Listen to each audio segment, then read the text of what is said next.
بسم اللہ الرحمن الرحیم۔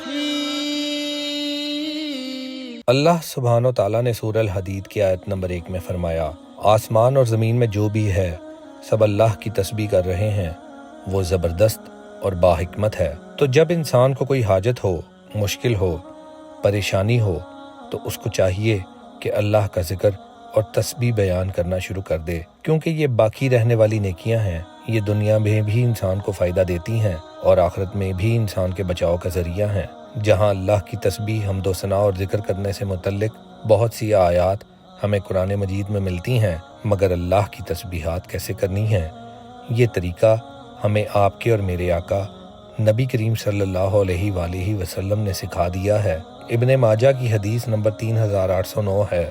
رسول اللہ صلی اللہ علیہ وآلہ وسلم نے فرمایا، اللہ تعالیٰ کا جلال جو تم ذکر کرتے ہو وہ تسبیح، سبحان اللہ، تحلیل، لا الہ الا اللہ اور تمہید، الحمدللہ ہے۔ یہ کلمے عرش کے ارد گرد گھومتے رہتے ہیں، ان میں شہد کی مکھیوں کی بھنبھناہٹ کی طرح آواز ہوتی ہے، اپنے کہنے والے کا ذکر کرتے ہیں۔ کیا تم میں سے کوئی یہ پسند نہیں کرتا کہ اس کے لیے ایک ایسا شخص ہو جو اللہ تعالیٰ کے سامنے اس کا برابر ذکر کرتا رہے؟ تو اگر انسان یہ چاہتا ہے کہ اللہ سبحانہ و تعالیٰ کے سامنے اس کا ذکر ہو، تو اس کو چاہیے کہ وہ دنیا میں کثرت کے ساتھ اللہ کو یاد کرے اور تسبیح کرے، کیونکہ اللہ نے سورہ بقرہ کی آیت نمبر 152 میں فرمایا، تم میرا ذکر کرو میں تمہیں یاد کروں گا، میری شکر گزاری کرو اور ناشکری سے بچو۔ تسبیحات کا پڑھنا دنیا کی تمام چیزوں سے بہتر ہے۔ رسول اللہ صلی اللہ علیہ وآلہ وسلم نے فرمایا، یہ بات کہ میں سبحان اللہ والحمدللہ ولا الہ الا اللہ واللہ اکبر کہوں، مجھے ان تمام چیزوں سے زیادہ محبوب ہے جن پر سورج طلوع ہوتا ہے۔ پھر اسی طرح 2 کلمات ایسے ہیں جو میزان میں بہت بھاری ہیں۔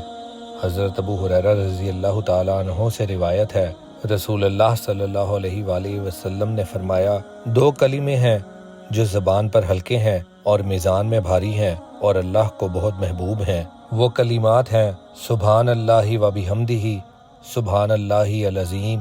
پھر ایک بار تسبیح پڑھنے سے آسمان اور زمین بھر جاتا ہے۔ رسول اللہ صلی اللہ علیہ وآلہ وسلم نے فرمایا، پاکیزگی نصف ایمان ہے۔ الحمدللہ ترازو کو بھر دیتا ہے، سبحان اللہ اور الحمدللہ آسمانوں سے زمین تک کی وسعت کو بھر دیتے ہیں۔ تسبیح کے کچھ ایسے کلمات ہیں جن سے اس شخص کے لیے زمین و آسمان کے دروازے کھول دیے جاتے ہیں۔ حضرت ابن عمر رضی اللہ تعالیٰ عنہ سے روایت ہے، انہوں نے کہا، ایک دفعہ ہم رسول اللہ صلی اللہ علیہ وآلہ وسلم کے ساتھ نماز پڑھ رہے تھے۔ لوگوں میں سے ایک آدمی نے کہا، اللہ اکبر کبیرہ والحمدللہ کثیرہ وسبحان اللہ بکرۃ وصیلا۔ جب اس شخص نے یہ کلمات کہے تو رسول اللہ صلی اللہ علیہ وآلہ وسلم نے پوچھا، فلاں فلاں کلمہ کہنے والا کون ہے؟ لوگوں میں سے ایک آدمی نے کہا، اللہ کے رسول میں ہوں۔ آپ نے فرمایا، مجھے ان پر بہت حیرت ہوئی، ان کے لیے آسمان کے دروازے کھول دیے گئے۔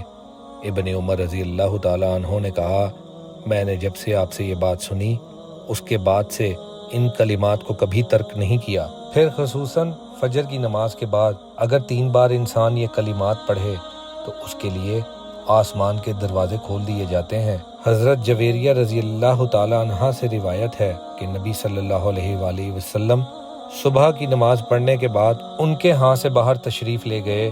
اس وقت وہ اپنی نماز پڑھنے والی جگہ میں تھیں۔ پھر دن چڑھنے کے بعد آپ صلی اللہ علیہ وآلہ وسلم ان کے پاس واپس تشریف لائے تو وہ اسی طرح بیٹھی ہوئی تھی۔ آپ نے فرمایا، تم اب تک اسی حالت میں بیٹھی ہوئی ہو جس پر میں تمہیں چھوڑ کر گیا تھا؟ انہوں نے عرض کی، جی ہاں۔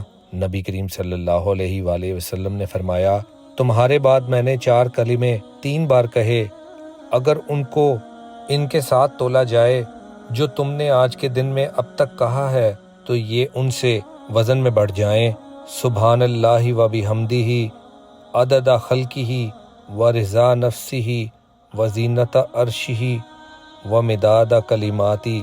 پاکیزگی ہے اللہ کی اور اس کی تعریف کے ساتھ جتنی اس کی مخلوق کی گنتی ہے اور جتنی اس کو پسند ہے اور جتنا اس کے عرش کا وزن اور جتنی اس کے کلمات کی سیاہی ہے۔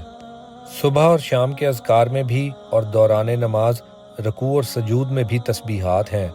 اور اسی طرح اگر آپ کو کوئی غم، تکلیف یا پریشانی ہو تو اس حوالے سے بھی تسبیحات ہیں جو آپ ہماری دوسری ویڈیوز میں دیکھ سکتے ہیں، جن کا لنک آپ کی اسکرین پر اور ڈسکرپشن میں بھی موجود ہے۔ تو ویورز، اگر آپ نے ابھی تک ہمارے چینل کو سبسکرائب نہیں کیا تو برائے مہربانی ہمارے چینل کو سبسکرائب کر دیں اور بیل آئیکن کے بٹن کو پریس کرنا نہ بھولیں۔